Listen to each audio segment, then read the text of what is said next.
প্ৰিয় দৰ্শক, শাস্ত্ৰৰ অনুযায়ী লক্ষ্মী তিৰোতাৰ লক্ষণ কি আৰু কেনে মহিলা অতি সোনকালেই বিধৱা হ'বলগীয়া হয়?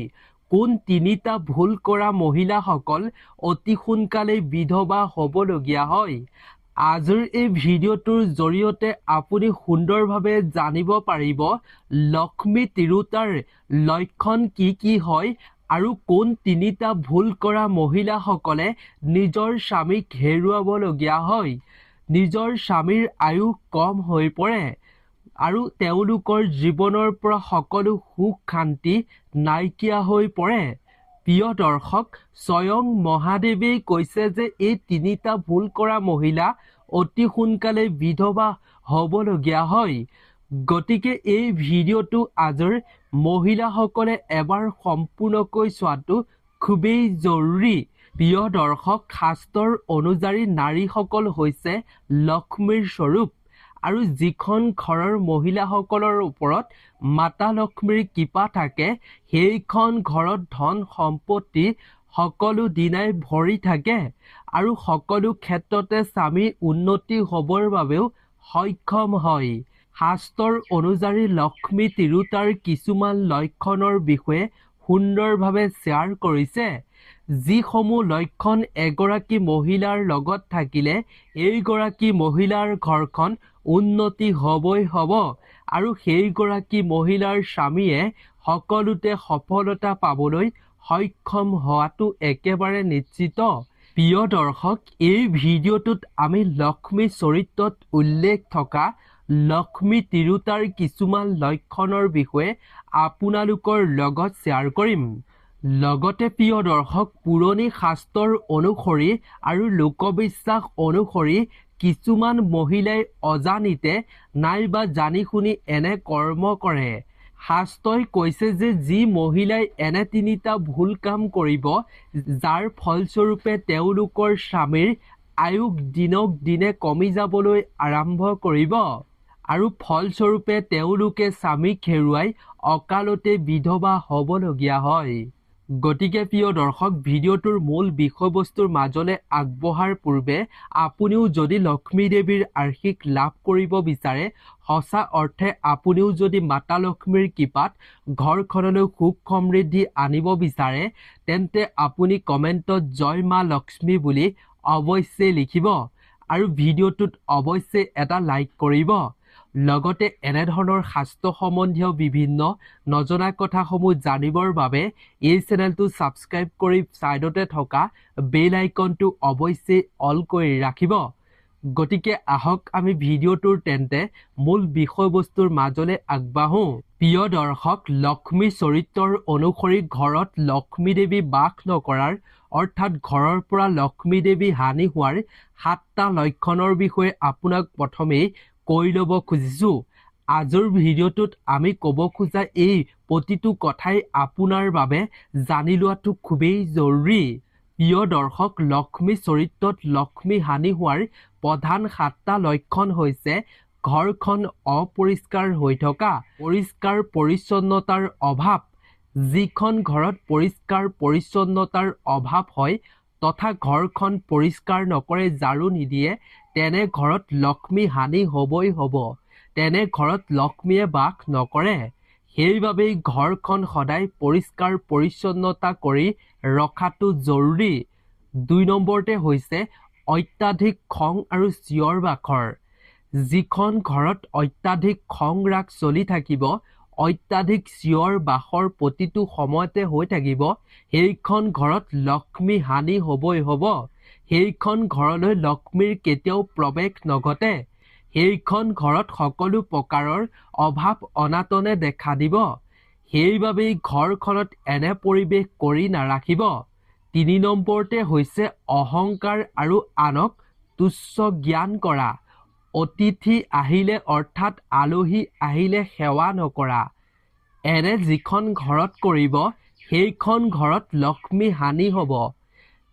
যি মানুহৰ অহংকাৰ বেছি তথা ঘৰলৈ যদি আলহী আহে, কোনো ব্যক্তি আহে, যদি তেওঁলোকক তুচ্ছ জ্ঞান কৰে অৰ্থাৎ অপমান কৰে, ভালদৰে মাত বোল নকৰে, শুশ্ৰূষা নকৰে, তেনে ঘৰত লক্ষ্মী হানি হ'ব। এনে কৰা ঘৰখনৰ ওপৰত লক্ষ্মী দেৱী প্ৰসন্ন নহয়। সেইবাবে এনে ভুল কৰাৰ পৰা বিৰত থাকিব। প্ৰিয় দৰ্শক, 4 নম্বৰতে হৈছে স্বামী আৰু পৰিয়ালক অপমান কৰা।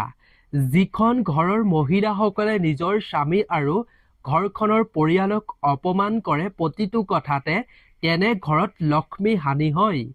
তেনে ঘৰত মাতা লক্ষ্মীয়ে বাস নকৰে। সেইবাবেই মহিলাসকলে নিজৰ স্বামী তথা পৰিয়ালক কেতিয়াও অসন্মান কৰিব নালাগে। ইয়াৰ প্ৰতি লক্ষ্য ৰাখিব লাগে।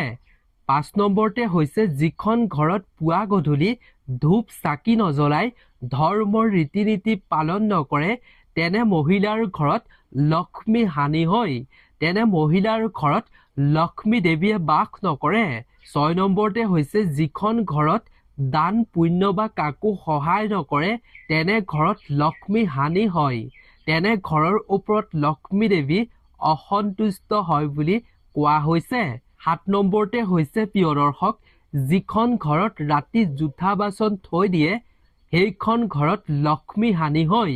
আৰু লগতে যিখন ঘৰৰ মহিলাই জীৱ জন্তুক ঝাৰুৰে প্ৰহাৰ কৰে, মাৰিবলৈ চেষ্টা কৰে, তেনে ঘৰত লক্ষ্মীয়ে বাস নকৰে। তেনে ঘৰত লক্ষ্মী হানি হয়। সেইবাবে এই 7টা ভুল কাম লক্ষ্মী চৰিত্ৰৰ অনুসৰি কেতিয়াও কৰাটো উচিত নহয়। যদি কৰে তেতিয়া দুৰ্ভাগ্যই ঘৰখনক আগুৰি ধৰিব।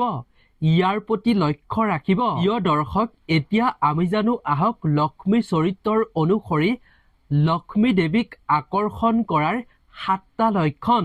কেনেকৈ আপুনি লক্ষ্মী মাক ঘৰলৈ আকৰ্ষণ কৰিব পাৰিব। প্ৰিয় দৰ্শক, লক্ষ্মী চৰিত্ৰৰ অনুসৰি এই 7টা গুণ থাকিলে ঘৰলৈ লক্ষ্মী দেৱীক আপুনি প্ৰৱেশ ঘটাব পাৰিব।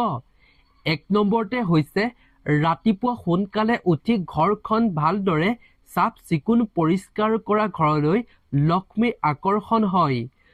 2 নম্বৰতে হৈছে প্ৰিয় দৰ্শক, যিখন ঘৰৰ মহিলাই পুৱা গধূলি ধূপ চাকি জ্বলাই ঘৰত আৰু সদায় ঘৰখন পৰিষ্কাৰ পৰিচ্ছন্নতা কৰি ৰাখে, তেনে ঘৰলৈ লক্ষ্মীৰ আগমন ঘটে বুলি লক্ষ্মী চৰিত্ৰৰ অনুসৰি উল্লেখ কৰা হৈছে। 3 নম্বৰতে হৈছে যিখন ঘৰৰ মহিলা তথা সদস্যসকলৰ মাত কথা অতি ভাল হয়, নম্ৰ স্বভাৱৰ হয়, তেনে ঘৰলৈ মাতাৰ আগমন ঘটে, আকৰ্ষণ হয় তেনে ঘৰৰ মহিলাসকলৰ ওপৰত। 4 নম্বৰতে হৈছে যিখন ঘৰৰ মহিলাৰ স্বামী আৰু পৰিয়ালৰ প্ৰতি ভক্তি আৰু ধৈৰ্য থাকে, তেনে ঘৰৰ ওপৰত, তেনে মহিলাৰ ওপৰত লক্ষ্মী আকৰ্ষণ হয় বুলি কোৱা হৈছে। 5 নম্বৰতে হৈছে যিখন ঘৰৰ মহিলাই ঘৰলৈ অতিথি আহিলে সেই অতিথিক লক্ষ্মী স্বৰূপে সেৱা শুশ্ৰূষা কৰে, তেনে ঘৰৰ মহিলাৰ ওপৰত লক্ষ্মী দেৱী আকৰ্ষিত হয়। 6 নম্বৰতে হৈছে যি মহিলাৰ খং অহংকাৰ আৰু হিংসা নাথাকে মানুহৰ প্ৰতি, তেনে মহিলাৰ প্ৰতি লক্ষ্মী দেৱী আকৰ্ষিত হয়। 7 নম্বৰতে হৈছে যি মহিলাই দান বৰঙণি দুখীয়াক সহায় কৰে, তেনে মহিলাৰ ওপৰত মাতা লক্ষ্মী আকৰ্ষিত হয় বুলি লক্ষ্মী চৰিত্ৰৰ অনুসৰি কোৱা হৈছে। প্ৰিয় দৰ্শক, এইবাৰ আমি জানো আহক লক্ষ্মী চৰিত্ৰৰ অনুসৰি লক্ষ্মী তিৰোতাৰ লক্ষণ কি কি হয়। 1 নম্বৰতে হৈছে প্ৰিয় দৰ্শক, লক্ষ্মী চৰিত্ৰৰ অনুসৰি যিখন ঘৰৰ মহিলাসকলৰ অল্পভাষী আৰু শান্ত স্বভাৱ হয়, ওচৰ চুবুৰীয়াই তেওঁলোকৰ মাত কথা শুনা নাপায়, খং ৰাগ নকৰে, তেনে মহিলাক লক্ষ্মী স্বৰূপ বুলি গণ্য কৰা হৈছে। প্ৰিয় দৰ্শক, 2 নম্বৰতে হৈছে লক্ষ্মী চৰিত্ৰৰ অনুসৰি যিগৰাকী মহিলা, যিখন ঘৰৰ নাৰীসকল স্বামীক ভক্তি কৰে আৰু ধৈৰ্যশীল স্বভাৱৰ হয়, স্বামীক সন্মান কৰে, স্বামীৰ লগত কোনো কাজিয়া পচাল নকৰে, তেনে মহিলাক লক্ষ্মী স্বৰূপ বুলি গণ্য কৰা হৈছে। কেৱল ইমানেই নহয়, যিগৰাকী নাৰীয়ে আলহী আহিলে ঘৰলৈ ভালদৰে শুশ্ৰূষা কৰে, সেৱা শুশ্ৰূষা কৰে, খোৱা বোৱা কৰে, তেনে মহিলাক লক্ষ্মীৰ স্বৰূপ বুলি গণ্য কৰা হয়। লগতে যি মহিলাই জীৱ জন্তু লগতে ঘৰৰ গো মাতাক প্ৰতিদিনে কিবা এটা খুৱাব পাৰে, তেনে মহিলাক লক্ষ্মীৰ স্বৰূপ বুলি গণ্য কৰা হৈছে। ৩ নম্বৰতে হৈছে যিখন ঘৰৰ মহিলাসকলৰ মনটো সৰল হয় আৰু অহংকাৰ হয়, আনক কোনো হিংসা নকৰে, অহংকাৰ স্বভাৱ নাথাকে, তেনে মহিলাক লক্ষ্মীৰ স্বৰূপ বুলি গণ্য কৰা হৈছে লক্ষ্মী চৰিত্ৰৰ অনুসৰি। লগতে প্ৰিয় দৰ্শক, লক্ষ্মী চৰিত্ৰৰ অনুসৰি যিখন ঘৰৰ মহিলাসকলে অন্ন বনোৱাৰ সময়ত সম্পূৰ্ণ নীতি নিয়ম মানি চলি অন্ন বনায়, তেনে মহিলাৰ ওপৰত লক্ষ্মী দেৱীৰ স্বয়ং কৃপা থাকে বুলি কোৱা হয়। তেনে মহিলাক লক্ষ্মী তিৰোতা বুলি গণ্য কৰা হৈছে। প্ৰিয় দৰ্শক, অন্ন ৰন্ধাৰ বহুতো নিয়ম আছে। এই নিয়ম মানি চলিলে মাতা খুবেই প্ৰসন্ন হয় বুলি লক্ষ্মী চৰিত্ৰত উল্লেখ কৰা হৈছে। ৪ নম্বৰতে হৈছে যিগৰাকী মহিলাই ঘৰখনত এক শান্তিৰ পৰিৱেশ গঢ়ি তোলে আৰু ঘৰখনত কোনো ধৰণৰ হাই কাজিয়া বিবাদ সৃষ্টি হ'বলৈ নিদিয়াকৈ ৰাখে, তেনে মহিলাক ঘৰখনৰ লক্ষ্মী স্বৰূপে মনা হয়। কেৱল ইমানেই নহয়, যিখন ঘৰৰ মহিলাসকলে অৰ্থাৎ তিৰোতাসকলে ঘৰখনক মন্দিৰৰ দৰে কৰি ৰাখে, সেইখন ঘৰলৈ মাতাৰ প্ৰৱেশ ঘটে। আৰু যিগৰাকী মহিলাৰ ৰূপতকৈ অৰ্থাৎ দেখিবলৈ ধুনীয়াতকৈ গুণ অধিক থাকে, সেইগৰাকী মহিলাক লক্ষ্মী তিৰোতা বুলি গণ্য কৰা হৈছে লক্ষ্মী চৰিত্ৰৰ অনুসৰি। প্ৰিয় দৰ্শক, এইসমূহ লক্ষণ যিগৰাকী মহিলাৰ লগত থাকিব, সেইগৰাকী মহিলা যিখন ঘৰত থাকিব, সেইখন ঘৰত সদায় লক্ষ্মী দেৱীৰ কৃপাত সুখ সমৃদ্ধি টকা পইচাৰে ভৰি থাকে। সেইখন ঘৰত কোনো অভাৱ অনাটন নহয় আৰু সেইগৰাকী মহিলাৰ স্বামীৰ উপাৰ্জনত দুগুণ উন্নতি হয় বুলি লক্ষ্মী চৰিত্ৰত সুন্দৰভাৱে উল্লেখ কৰা হৈছে। এতিয়া জানো আহক কোন ৩টা ভুল কৰা মহিলাসকলৰ স্বামীৰ আয়ুস কমিবলৈ আৰম্ভ কৰে আৰু ফলস্বৰূপে তেওঁলোকে অতি সোনকালে বিধৱা হ'বলগীয়া হয়। আহক আমি তাৰ বিষয়ে জানি লওঁ এইবাৰ।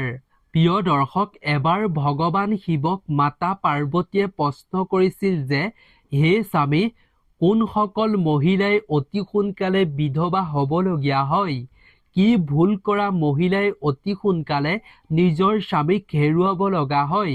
আৰু কি ভুল কৰিলে মহিলাসকলৰ স্বামীৰ আয়ুস কমিবলৈ আৰম্ভ কৰে? তেতিয়া মহাদেৱে পাৰ্বতীৰ আগত ৩টা ভুল কামৰ বিষয়ে কৈছিল। মহাদেৱে পাৰ্বতীক কোৱা সেই ৩টা ভুল কামৰ প্ৰথমটো কাম হৈছে স্বামীৰ সন্মুখত বা অন্যৰ আগত স্বামীক অপমান কৰা মহিলা। স্বামীক যিগৰাকী মহিলাই সন্মুখতে বা আন মানুহৰ আগত অপমান কৰে, নিন্দা কৰে, গালি দিয়ে, তেনে মহিলাসকলৰ স্বামীৰ আয়ুস কমিবলৈ আৰম্ভ কৰে। প্ৰিয় দৰ্শক, আৰু কৈছিল যে স্বামী হৈছে ঘৰখনৰ মুৰব্বী আৰু তেওঁ মনত যদি আপুনি কষ্ট দিয়ে, তেতিয়াহ'লে ঘৰখনত কেতিয়াও শান্তি নোহোৱা হৈ পৰে। মহাদেৱে নিজেই পাৰ্বতীৰ আগত কৈছিল যে যি স্ত্ৰীয়ে নিজৰ স্বামীক অপমান কৰে, তেওঁ সুখ শান্তি জীৱনৰ পৰা চিৰদিনৰ কাৰণে হেৰুৱাই পেলাব লগা হয়। প্ৰিয় দৰ্শক, এইটো আছিল প্ৰথমটো ভুল। এতিয়া আমি জানো আহক দ্বিতীয়টো ভুলৰ বিষয়ে। প্ৰিয় দৰ্শক, মহাদেৱে কোৱা দ্বিতীয়টো ভুল হৈছে স্বামীৰ নাম লৈ পত্নীয়ে মতা। আমাৰ পুৰণি সংস্কৃতত স্বামীক নাম ধৰি কেতিয়াও মতাটো উচিত নহয়।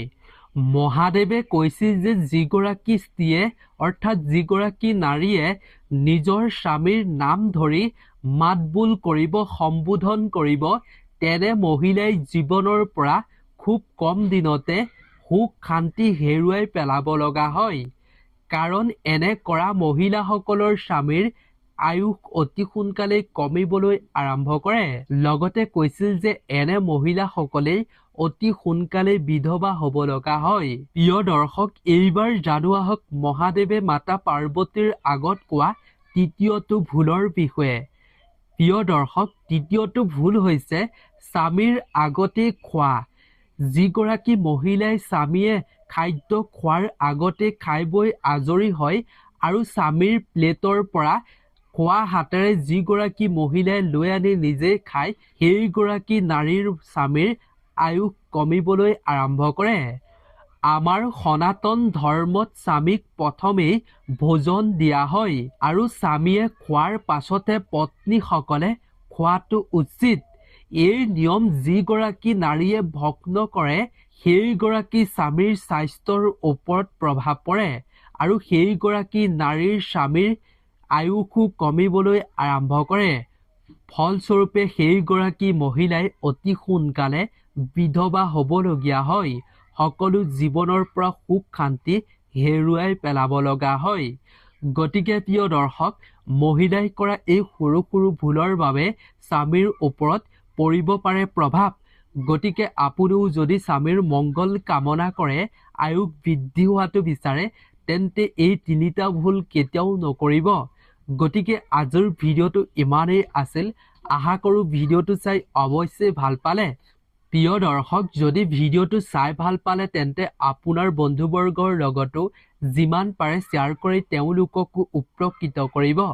গতিকে নতুন এটা ভিডিঅ'ৰ লগত পুনৰ এবাৰ লগ পাম। আজিৰ ভিডিঅ'টোৰ পৰা বিদায় লৈছোঁ। ধন্যবাদ।